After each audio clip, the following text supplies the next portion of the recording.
What if loving someone well sometimes means getting out of the way of their healing?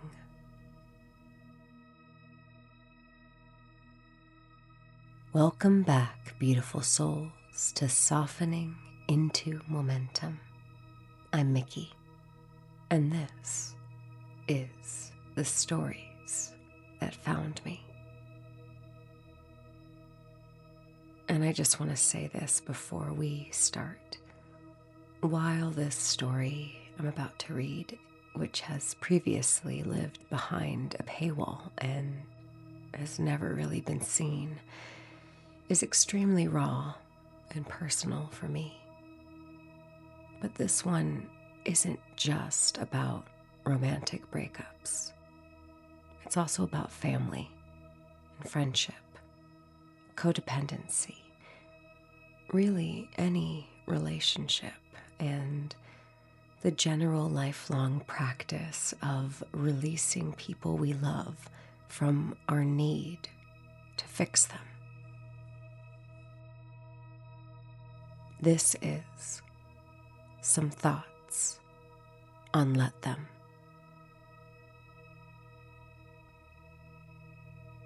I've been thinking about what it means to let them.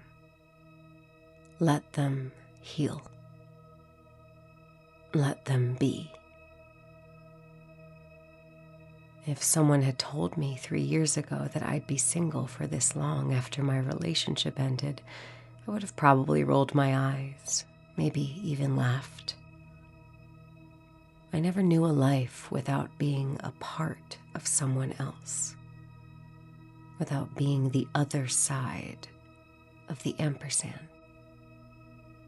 without my identity being tied to a we instead of just me. And now, here I am, standing on my own. And it's almost like I don't remember it anymore, any of it. And yet, paradoxically, I remember it all, every moment, every word, every silent promise we never kept.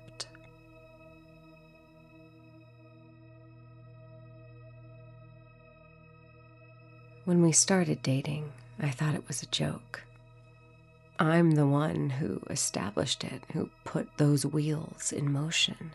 I felt myself getting closer, heard the words tumbling from my mouth, but the sounds seemed to be coming from somewhere else, from somewhere far off in the distance, as if I were watching myself in a film that I hadn't agreed to star in. I loved the idea of being with them. I think I love the idea of them more than actually being there, present, in the relationship. You see, I wasn't fully formed yet, just a sketch of a person, outlined without details. I had no idea how to let them, or more importantly, how to let me. Let me be okay with not feeling like I owe anyone my time or my presence. Let me be okay with temporary connections that aren't meant to last forever. Let me not sit there, slowly withering on that couch for almost 5 years. Let me get up. Let me make the best choices for my life. Let me actually learn how to do that. I remember the day I deleted my fake TikTok account, the one I used to check up on them. My fingers hovered over the screen, trembling slightly, as if deleting the app somehow meant erasing the last thread connecting us. It was hard. Harder than I expected, this digital severance. It was hard not to want to check up on them, not to see if they were all right. But that's when I realized that I wasn't letting them. And more crucially, I wasn't letting me heal or even entertaining the idea of what it might look like to live this life finally on my own. My own words, my own thoughts, my own options, my own questions, my own decisions, my own fears, my own food preferences, my own TV shows. I wasn't letting me be me. And more importantly, I wasn't owning the responsibility of let me, truly let me learn and change and get better, and to truly understand what it means to not be good for someone. Realizing that I can't be perfect for everyone, truly and absolutely. I can't fix everything. Some things I was not good at. Some people would be better with less of me, and so let them. Let them have less of me. Let me heal. Let them be.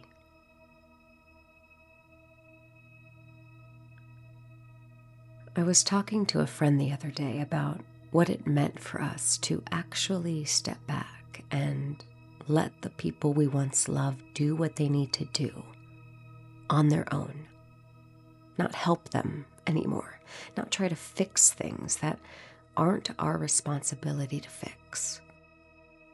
And not feel like we are the failures when people don't get better, when people don't decide to change. Don't go back there. Why go back? There's nothing for you there. That's what my therapist said to me. And I'll never forget those words as long as I live. They saved my life. Pulled me back from the precipice of a decision I couldn't unmake. I have to let them. I have to let them take charge of their own life and enjoy it as they so choose. I can no longer pass judgments on what I think is right for someone else, because what may be right for them is most likely not right for me. So, where does that leave me? Alone. Not lonely, but alone. And peacefully so. Like a lake at dawn, still and reflective.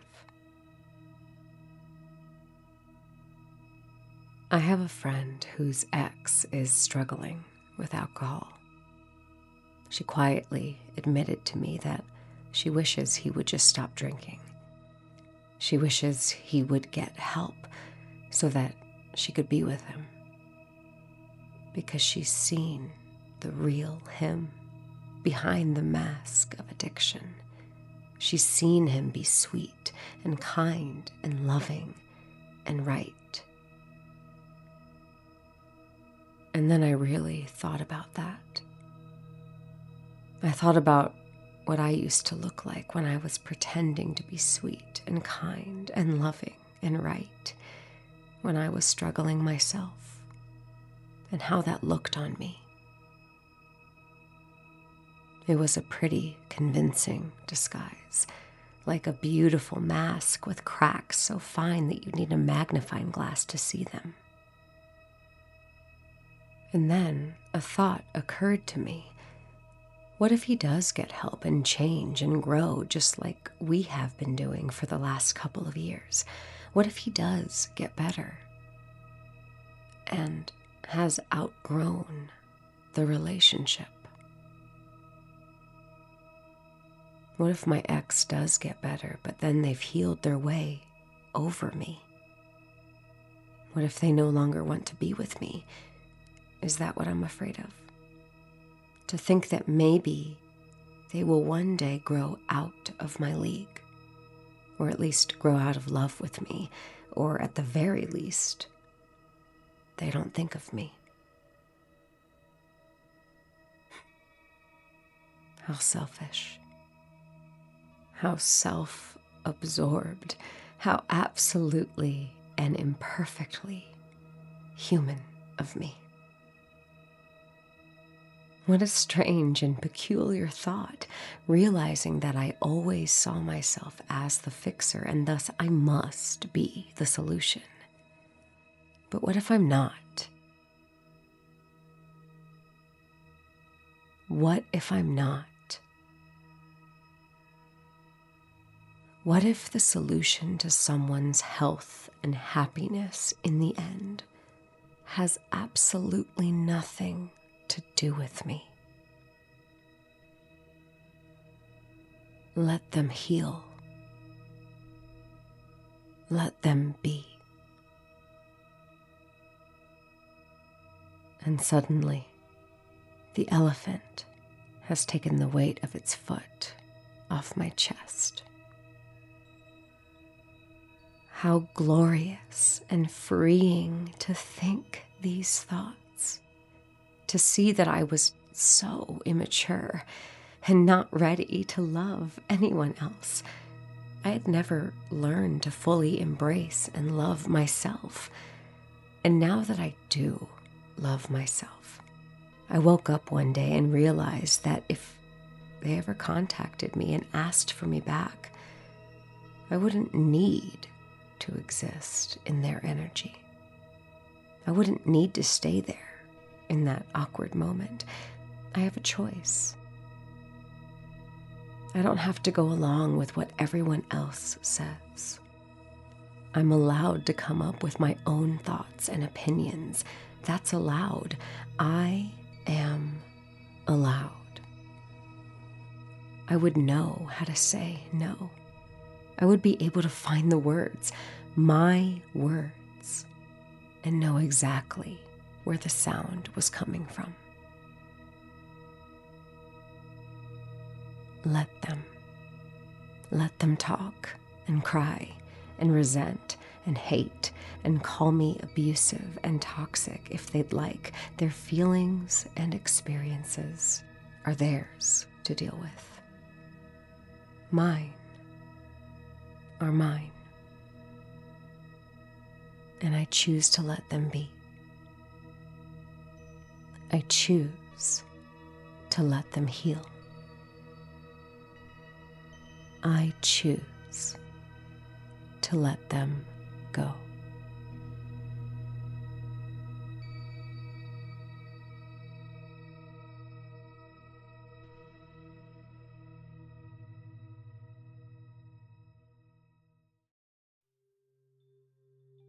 Hey, real quick before we keep going, if this podcast means something to you, if any of these stories have landed somewhere real, made you feel a little less alone in whatever it is you're carrying, I want to ask you for something.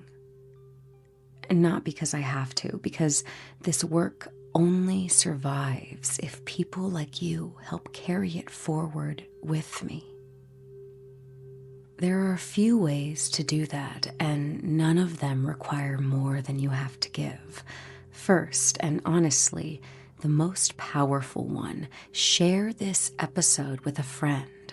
One friend, someone who might need exactly this story today. Sharing is still the best way anything grows. Not algorithms, not ads, just one person telling another person, hey, listen to this. Second, you can buy me a coffee. It's a small, no pressure way to say thank you. $1, $5, $10, whatever feels right. I know it sounds small.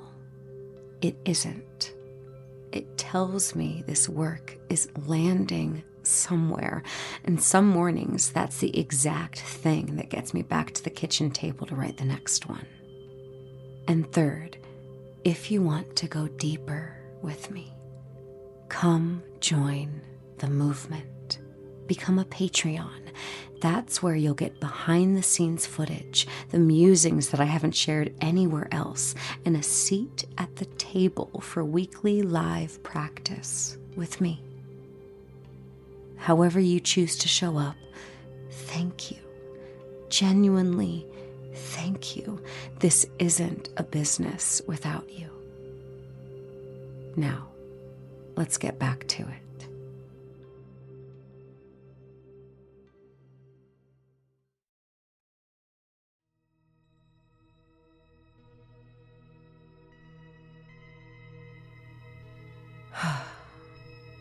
The unpacking. Okay, the ampersand. I keep coming back to that image being the other half of a we instead of a whole me. And the disorientation of standing alone after years of that, not remembering how to be just one person again, or maybe ever. I think that's a universal recovery theme, not just a relationship one. Anyone who's ever built their identity around being needed knows exactly what I mean. Have you ever felt that way?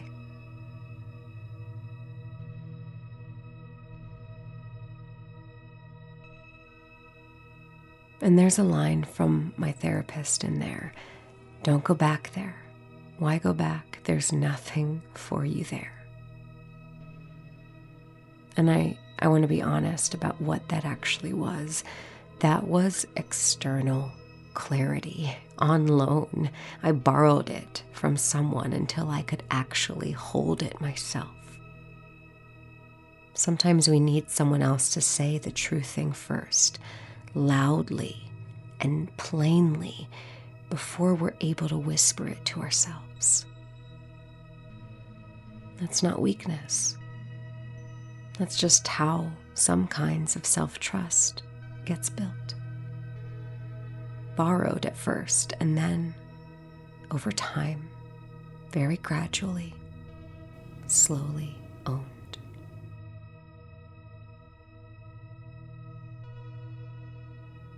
And then there's that paragraph that I think is the most vulnerable in the whole essay for me, wondering if the ex is healing without me, but it is actually about my own fear of being outgrown, of not mattering to their story anymore. I really want to treat that gently, not solve it too fast, because I don't even think I fully resolved that entire concept in the essay either.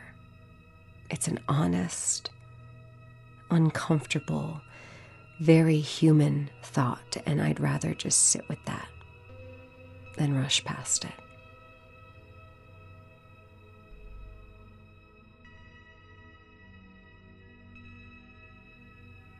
It's okay to fear that.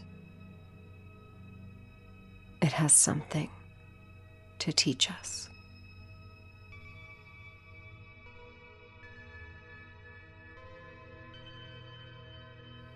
And then the ending. Let them talk and cry and resent and hate. I think that is the clearest and boldest act of courage in the piece, releasing the need to be understood or forgiven or even liked in order to protect your own peace. That's not coldness. That's not giving up on love. That's actually the exact opposite. It's loving someone enough to let their story be theirs, even the parts of it that paint you badly.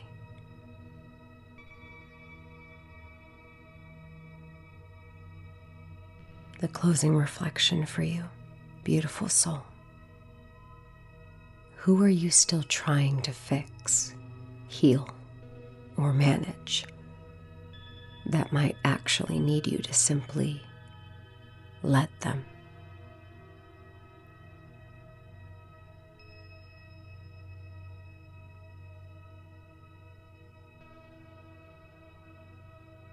I am sending you so much love and metta. And if you've ever loved someone so much that you forgot how to be your own whole person, that's exactly the kind of thing we hold space for in the Metta Momentum Sangha. It's free. A community I've built on school, and inside, permission to be goes even deeper into this practice of releasing what was never yours to hold. Come sit with us, beautiful soul. Live practices every week.